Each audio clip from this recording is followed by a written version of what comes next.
नमस्कार, city post live के इस खास पेशकश में आपका स्वागत है। मैं हूं श्रीकांत प्रत्युष।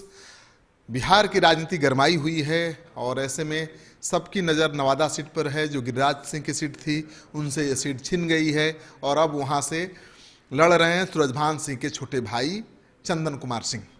तो चंदन कुमार सिंह का कहीं से भी नाम नहीं था, लेकिन वीणा देवी ने मुंगेर सीट छिन जाने के बाद विद्रोह कर दिया और वो दूसरे जगह से चुनाव लड़ने को तैयार नहीं थी। लाख मनाने की कोशिश की सूरजभान सिंह, लेकिन वीणा सिंह को नहीं मना पाए। और वीणा सिंह पहले ही कह चुकी थी कि अगर मुंगेर सीट नहीं मिली तो राजनीति छोड़ देंगी और फिर से चौका बर्तन का काम संभालेंगी। वीणा देवी बड़ी जिद्दी महिला हैं और जो कहती हैं वो करके दिखाती हैं और उन्होंने अपने वायदे के हिसाब से चुनाव लड़ने से मना कर दिया। फिर आनंद फानंद में सूरजभान सिंह को अपने छोटे भाई को चुनाव मैदान में उतारना पड़ा है।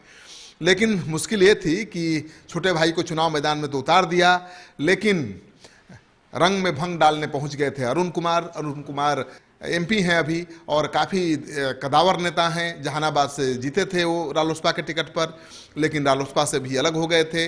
नीतीश कुमार से उनकी बनती नहीं है तो उनको न महागठबंधन में जगह मिली और न ही एनडीए में। फिर उन्होंने ताल ठोक दिया कि नवादा से ही चुनाव लड़ेंगे। तो सूरजभान सिंह संकट में फंस गए थे, क्योंकि एक तो उम्मीदवार नया था और सीट भी नहीं थी और अरुण कुमार जैसे कदावर नेता बीच में आ जाता तो उनकी लड़ाई बड़ा मुश्किल हो जाती। लेकिन सूरजभान काफ़ी समझदार नेता हैं और उन्होंने तुरंत समझदारी दिखाई और अरुण कुमार को मना लिया है नवादा से चुनाव नहीं लड़ने के लिए।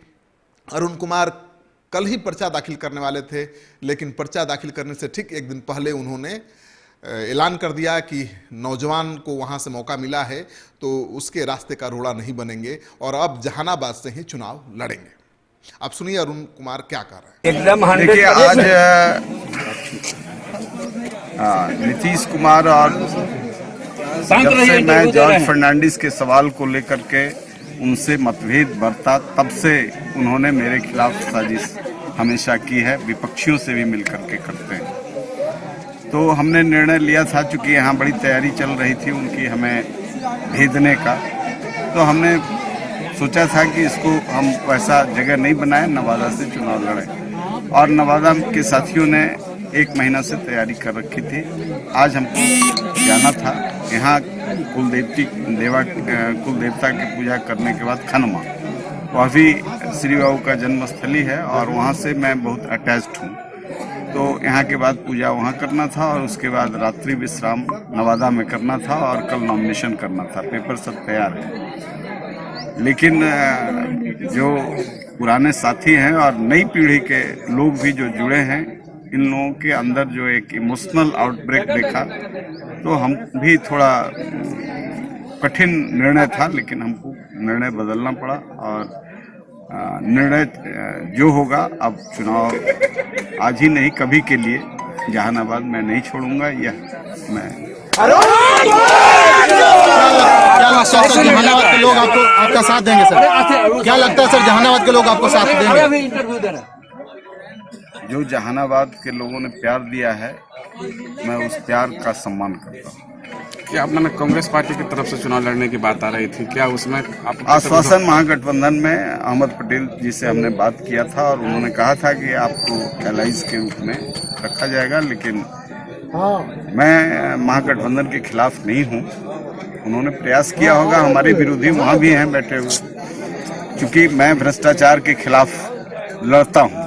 अभी जिस तरीके से टिकटें बिक रही हैं, सत्ता पक्ष में और विपक्ष में भी, दोनों तरफ 10 करोड़ 5 करोड़ 20 करोड़ में टिकट बिक रहा है, तो हम इस संस्कृति के विरोधी हैं। इसलिए महागठबंधन में भी बहुत ऐसे लोग हैं जो मुझे पसंद नहीं करते और यहाँ तो इसके मुखिया जो हैं वही जॉर्ज का नाम लेते थे, कर्पूरी ठाकुर का नाम लेते हैं। ऐसे लोग खुद टिकट बेच रहे हैं, तो मैं इनके भ्रष्टाचार के खिलाफ। चारा घोटाला तो 800 करोड़ का घोटाला था, सृजन घोटाला 8000 करोड़ का घोटाला है और आर्थिक घोटाला ही नहीं, नैतिक घोटाले भी हुए हैं जिसमें सरकार के लोग, मुखिया लोग फंसे हुए हैं। आम आदमी को चरित्र की बात क्या पढ़ाएं, जो खुद इसके प्रमुख फंसे हुए हैं। इसलिए ये सवाल कैसे, किस परिस्थिति में बनी है, तो इसको हम कैसे खड़ा कर सकते हैं। इसलिए चुनौती थी और मेरी आदत है, मैं जॉर्ज फर्नांडिस का शिष्य रहा हूँ, पिछले 35 वर्षों से उनके साथ रहा हूँ, इसलिए निश्चित तौर से मैं इस सवाल को लेकर सर एक सवाल हमारे स्टूडियो से पूछा जा रहा है कि क्या आप जहानाबाद से ही नामांकन कर रहे हैं, नवादा से आप नामांकन नहीं कर रहे हैं?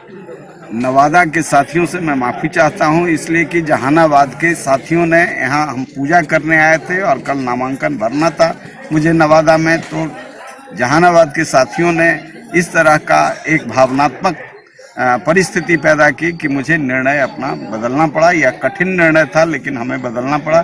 मैं अब जहानाबाद से ही लड़ूंगा। तो देख रहे हैं कि अरुण कुमार कह रहे हैं कि नौजवान के राह की रोड़ा नहीं बनेंगे, यानी चंदन कुमार सिंह और सूरजभान सिंह की राह का रोड़ा नहीं बनना चाहते हैं और ये आरोप अपने ऊपर नहीं लगने देना चाहते हैं कि उनकी वजह से उनकी बिरादरी का एक बड़ा नेता एक सीट हार गया। तो बड़ी समझदारी दिखाई दोनों ने। अब अरुण कुमार ताल ठोक रहे हैं जहानाबाद से, और जहानाबाद से ताल ठोकने की वजह से अब यहाँ एनडीए की लड़ाई थोड़ी मुश्किल हो गई है, थोड़ी नहीं बहुत मुश्किल हो गई है, क्योंकि यहाँ से आरजेडी के संभावित उम्मीदवार सुरेंद्र यादव हैं।